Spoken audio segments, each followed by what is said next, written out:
Classe de quatrième toujours, proportionnalité toujours, et maintenant une vidéo sur les pourcentages. En fait, c'est une vidéo qui pourrait être vue aussi par les classes de troisième parce que c'est un petit rappel sur ce que sont les pourcentages.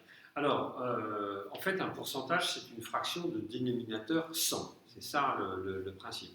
Alors, pourquoi on les met sur 100? On aurait pu les mettre sur autre chose. L'important, c'est de pouvoir comparer et d'avoir une espèce, intuitivement, une espèce d'idée de la proportion. Comme ça, hein. Quand on vous dit il y a 50% des gens qui font ceci ou cela, on voit tout de suite, bon, c'est la moitié. On vous dit il y a 4,2% de gens qui font cela, on voit que c'est une très petite quantité. On a tout de suite une idée assez globale de la situation.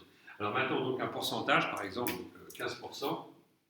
Quand vous parlez de 15%, vous êtes obligé de rajouter de quelque chose. Si vous dites 15% tout seul, ça n'a pas beaucoup de sens. Donc, par exemple, 15% des élèves d'un collège, il y a 400 élèves dans le collège, je prends 15% des élèves, je veux dire 15% des élèves font du russe, par exemple. Il y a 15% des élèves, il y a 400 élèves. Voilà, il y en a 400. Donc, combien d'élèves font du russe? L'idée, évidemment, c'est qu'on dit je prends 15% de 400. En fait, ça correspond à dire je fais 15 centièmes fois 400. Voilà. Donc, en français, on dit, en langage courant, on dit je prends 15% de 400. Et en maths, on écrit je fais 15 centièmes fois 400. D'accord? Ça, c'est le principe. Donc là, vous faites le calcul. Ça va faire 60. OK? Donc 15% de 400, c'est 60. Bien. Ça, c'est un premier type de calcul basique. Hein. Deuxième type de calcul, j'ai un prix sur lequel je vais procéder à une augmentation. Alors j'ai un prix de 180 euros et je vais l'augmenter de 20%. Donc, par exemple, donc je fais 20% d'augmentation sur 180 euros. La question, c'est quel est le nouveau prix? Alors, comment vous faites habituellement, normalement? Vous faites souvent 20 centièmes fois 180, okay, ça vaut 36. Voilà. Ça, c'est l'augmentation. Et donc, le nouveau prix, on va l'appeler NP hein, directement. Ce n'est pas quelque chose pour rédiger, c'est quelque chose pour vous expliquer. Hein. Donc, le nouveau prix, c'est quoi? C'est 180 plus 36 est donc égal à 216. Le prix de départ plus l'augmentation. Voilà, vous avez déjà fait des exercices comme ça, j'imagine. Okay. Maintenant, si on fait maintenant une diminution, alors on va faire une diminution de 30% sur un prix de 25. Donc si je diminue un prix, 30% c'est les soldes, je ne sais pas quoi, on diminue, de diminution sur un prix de 25 euros. Vous avez un pantalon à 25 euros et c'est marqué moins 30%, quel est le nouveau prix? Pareil, on fait 30 centièmes fois 25. On trouve 3 fois 25, ça fait 75, donc on trouve 7,50. Voilà. Et on dit la diminution, comment s'appelle le discount, la remise est de 7,50 euros. Donc le nouveau prix, lui, il va être de 25 moins 7,50 est égal à 14,50. Si je ne dis pas de bêtises, à 17,50. 17, ça 17, ça fait 14. Pardon, à 17,50. Ok? Voilà le nouveau prix. J'ai fait le prix de départ moins la remise. Bien. Tout ça, normalement, vous connaissez, c'est vu en 6e ou 5e, je pense. Enfin, ça, normalement, c'est assez facile. Bien. Alors maintenant, en fait, on peut voir les pourcentages à travers la proportionnalité. Alors, c'est pour ça que j'ai noté les exemples. Je vais reprendre les mêmes maintenant. On va le faire à partir de la proportionnalité. Quand on vous dit qu'on augmente un prix, alors j'avais pris quoi comme augmentation? J'avais pris 20%, on va refaire le même truc. Hein. On augmente un prix de 20%, ça veut dire que maintenant, j'ai 120% de ce prix. Vous avez un prix de départ qui est considéré comme la valeur de référence, donc c'est 100%. Maintenant, j'augmente de 20%, j'ai donc 120% de ce prix. D'accord? Donc on peut le faire avec un tableau de proportionnalité, c'est très simple.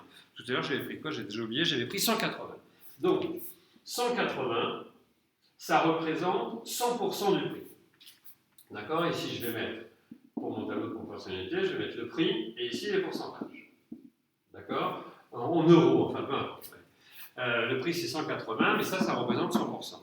Maintenant, si je fais une augmentation, de 20%, alors je me retrouve avec 120%. Voilà. Et bien ça, c'est un tableau de proportionnalité quel est le nouveau, on l'avait appelé X tout à l'heure, on garde la même appellation. Quel est le nouveau prix? 180 fois 120 divisé par 100. Et vous avez trouvé, on avait trouvé 216. D'accord? Bien. Maintenant, pareil, j'ai un prix de départ et je lui applique une diminution. Heureusement que j'ai noté parce que j'ai oublié tout ce que je vous ai dit. J'ai fait une diminution de 30%. Donc, j'ai un prix de départ qui était quoi? Qui était 25. Ah oui, c'était l'histoire du pantalon. Ok, ça coûte 25 euros, le pantalon coûte 25 euros. Ça, c'est 100% du prix normal. Maintenant, si je diminue le prix de 30%, alors, ici, il me reste, donc j'ai 100% au départ, j'enlève 30%, il me reste bien 70%. Vous êtes d'accord? Et ici, le X, alors le X, c'est pas le X, hein, ça va être le NP. Voilà. Et ici, vous allez faire 25 fois 70 divisé par 100, comme d'habitude, et vous allez trouver, comme tout à l'heure, c'était 17,50. Voilà, vous allez trouver, enfin bref, vous revenez en arrière, vous allez trouver exactement, vous refaites le calcul, vous allez trouver, oui, c'est bien ça, c'est 17,50. 17,50 €. Ok?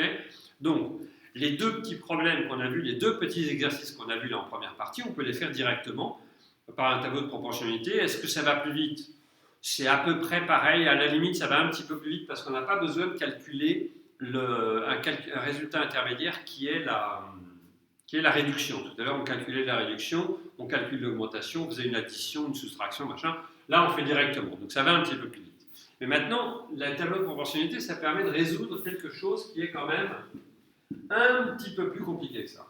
Alors, c'est un petit peu plus compliqué, c'est la chose suivante. C'est que j'ai un prix que je ne connais pas, ou une quantité, peu importe, j'ai le prix à chaque fois parce que c'est quand même ce qui est le plus pratique. J'ai un prix il existe un prix que je ne connais pas. Ce que je sais, c'est que quand on lui a appliqué une diminution de 30%, il vaut maintenant 112.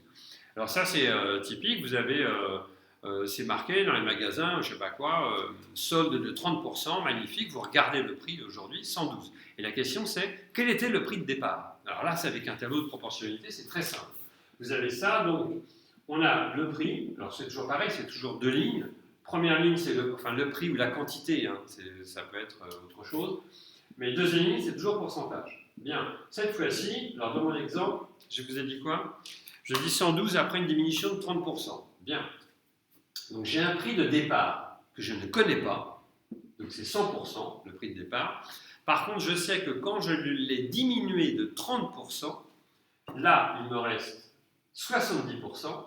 Et à ce moment-là, quand j'ai 70%, je sais que ça vaut 112. Je recommence, je ne suis peut-être pas très bien expliqué. Un prix inconnu, on lui applique une diminution de 30%, maintenant il vaut 112. Quel était le prix qu'on avait au départ? Donc ça, c'est, on va dire AP comme ancien prix.